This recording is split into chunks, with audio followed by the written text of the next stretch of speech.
Welcome to Business Reporter's Best of British Business campaign. I'm Rachel Higgs. In a world full of choice, business leaders face a paradox. There are more financial advisors than ever before, yet clarity and peace of mind often feel harder to find. Today, we're visiting the London offices of HaysMac. HaysMac believes that financial advice should be connected, personal and integrated. I'm meeting Natasha Frangos, Managing Partner of HaysMac, to discuss how they resolve the finance paradox by offering advice that's broad in scope, deep in detail, and human in spirit.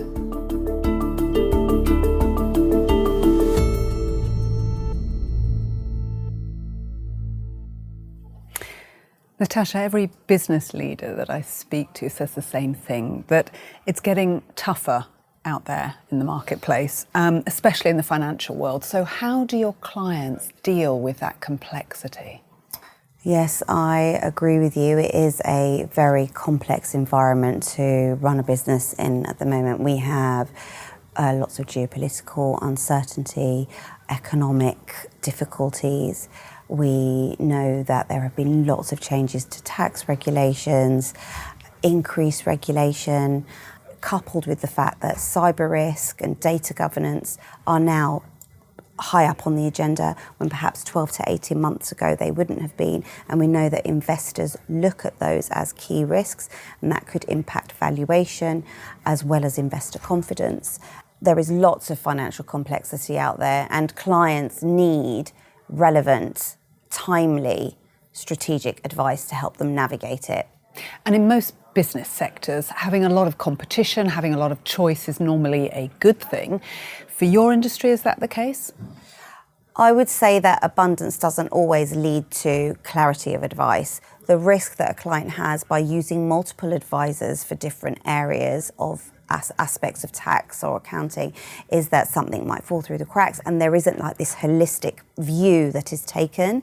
So it's really rare for a piece of tax advice to just sit on its own in a silo without there being some sort of commercial impact or another tax impact or an accounting or an audit judgment consideration to take into mind. And so what we see is that our clients value the fact that they have accessibility to a set of advisors that are able to offer them the range across those areas. It means that they're receiving a joined up experience.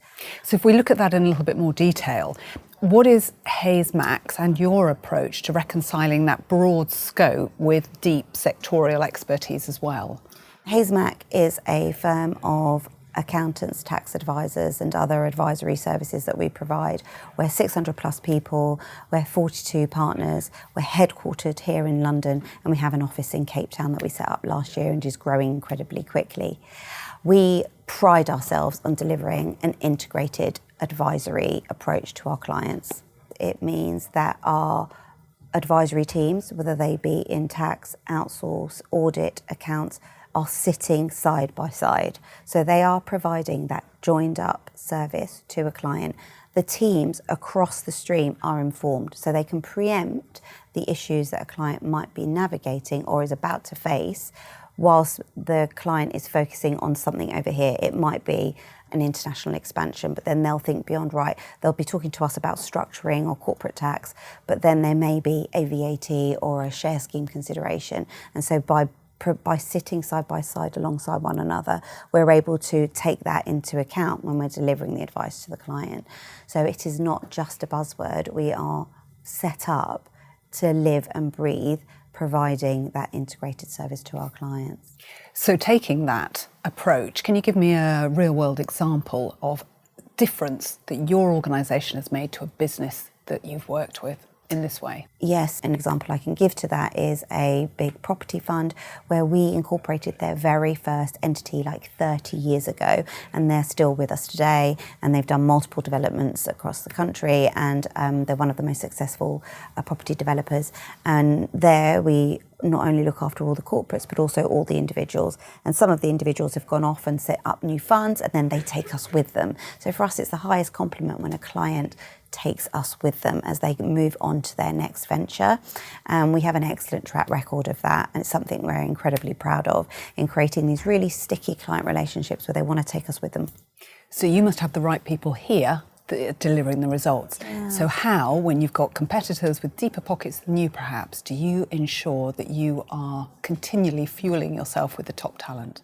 I regularly will get involved in the early talent and challenging the third-party provider that we work with that goes out on campus and into the schools, and also with our own early talent team, and looking up what are we saying, what are our key messages, how are we standing apart from the crowd, what do we need to tweak. I will look at the gender split, the minority ethnic split, and if it is not appropriate, i.e. there are too many men that we're not speaking to the women, we will do something proactive to change the stats. So we have run female-focused, grad events to bring them into the business, to attract them. We have an ongoing recruitment program, so there are certain roles that we just always have out, because if that right person comes along, we want to be able to offer them the role. We have a really engaged with mentoring scheme, so where our team have access to the partners and the directors of the business, so they can speak to them outside of their line management, like, how can I get ahead in my career? I really sort of admire what you did in this area of the business. How can I do the same? So having those open conversations is really important and valuable, I think, to the team. We also promote people when they are ready. So I think that is really important, rather than having a really layered process of having to spend a certain amount of time in role. And of course you have to ensure that you have the right experience at a certain role. But once someone is demonstrating the ability to progress on up, we just promote them. We don't say you have to spend a certain amount at this level before you are offered the next stage. And I think that's really motivating for top talent. So now it's crystal ball time. If I were to ask you to look into the next 5 years or so, how do you see the business evolving to maintain your independence, but also the personal service that you can deliver, as well as, of course, growing? You're right, we are committed to remaining a partner-owned business. We're lucky that our average member age is 47, which I think is quite unusual for this industry. And I think, again, demonstrates, the fact that we are so focused on promoting our top talent and retaining them. And what we spoke about is the fact that we are going to go further with our sector expertise. So broaden the areas that we're already in, further establish ourselves in those, but we've also spun out some incubator sectors that we want to now explore, and some of our newer talent is leading that up, and also further establishing some of the markets we're operating in, whether that's international, private equity capital markets. So further investing in those, whilst also regularly challenging the breadth of expertise that we have within the firm and identifying areas for further investment. And then, of course, the other really important topic that we can't finish the interview without talking about is the impact of AI and automation on our industry. And we're already seeing the benefit that AI and automation has in some areas. So we have an amazing piece of software which our private client team are using to do like a first draft of the private client tax return. So that is just going to further pick up pace, I think. And so for us, it's a real priority to be able to keep up with our peers as well, who may have deeper pockets, and then continuing to sort of develop leaders of tomorrow and ensure continued success of the business. Natasha Frangos, Managing Partner at HaysMac here in London, thank you very much for hosting us today. Thank you very much.